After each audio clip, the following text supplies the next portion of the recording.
For a film franchise pretty much renowned for rehashing the same story over and over again, it does seem like every handful of movies the filmmakers decide to take a swing and try something new and off the beaten path. And my God, do these assholes take a fucking swing.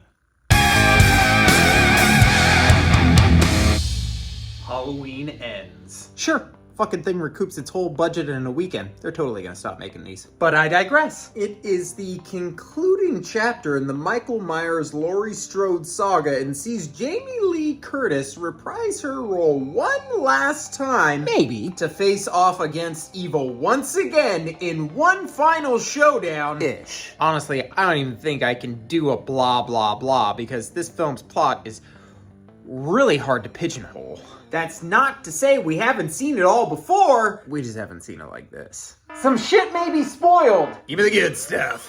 Mirroring the Halloween 3 color and font is probably about the closest thing to dirty talk as a movie can do for me. This flick just feels like a Halloween movie. The holiday, not the film. A big thing for me when I watch a holiday-themed flick is for it to feel lived in and for the vibe and tone to represent the nature of that holiday. That's why Rob Zombie's Halloween 2 will always be in my top Halloween flicks, because it feels like a Halloween movie. The holiday, not the film. Halloween Ends plays by the same rules. The roads are covered with leaves, the weather feels cold, Halloween decorations litter every street corner, bar, and backyard, infusing this film with the qualities and spirit of Samhain, making it feel, without question, like a Halloween movie.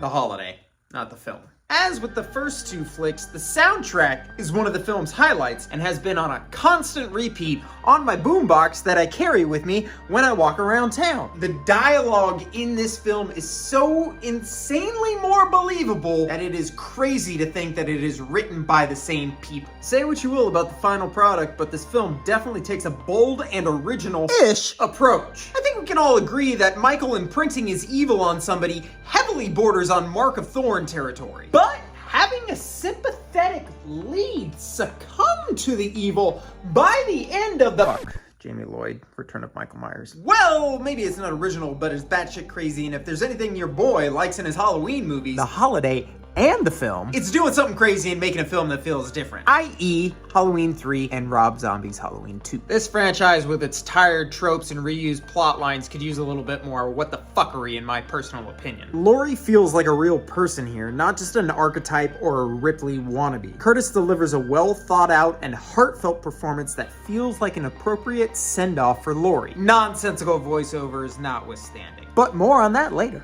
And now it's time to talk about that shit!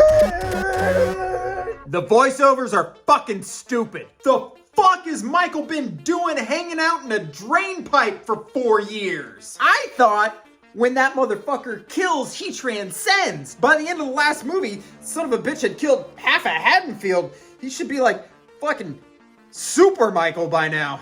It feels maddeningly disconnected from the previous two films. Don't get me wrong, it plays like an appropriate epilogue for Laurie and Michael, to be sure, but it almost seems like we missed the real showdown in between pictures. Like, there should have been a Halloween Kills Again, where these two do serious battle, and then that closes out their story, opening a new chapter where Allison can take on Corey Cunningham. The most unbelievable and ridiculous thing in this movie is that a group of high school marching band kids could bully a grown-ass man. I assume Green was trying to be unconventional, but the very idea of band kids being bullies is fucking obscene. This is not a Michael Myers movie.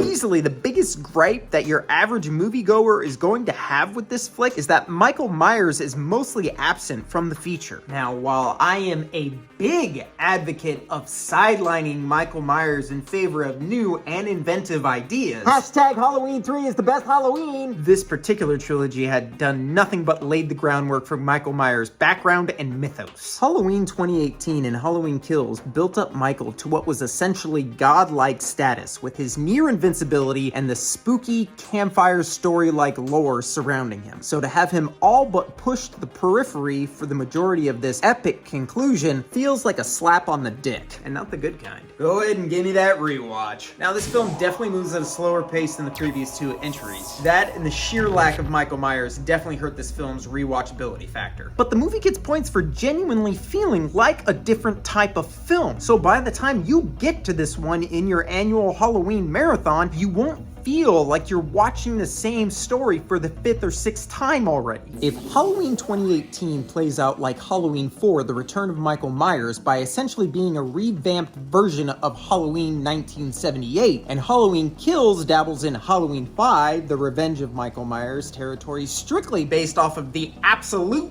what the fuckery of it all, then Halloween Ends is unquestionably the Halloween 6 of this timeline. It's bold, it's brash, and it takes some major leaps, to say the least. Both this film and The Curse of Michael Myers do their best to clean up what is essentially a shit show of poorly executed ideas and half-assed storytelling. Except this trilogy was made by the same couple of assholes as opposed to one writer tasked with picking up the pieces of the shattered stained glass window of a franchise. I would have loved to have seen Laurie take on Michael while Allison battles Corey at the same time, with Laurie finally defeating Michael for good while Corey escapes and goes on to become Allison's new boogeyman. That shit would have knocked this ending out of the park and earned that swing that Green and company took. Unfortunately, this swing mostly feels like a miss. Halloween Ends is different. It's fresh, weird, and off the beaten path. Unfortunately, these qualities feel unearned and out of place, given the story and the themes of the two previous entries. Personally,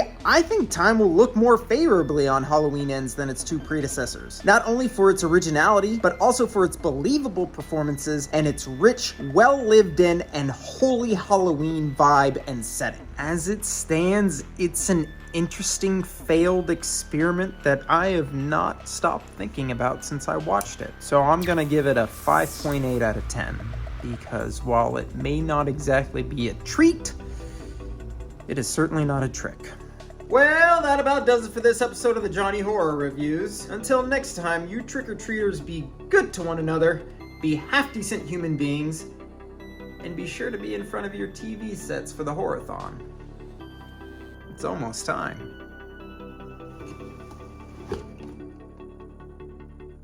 Happy Halloween.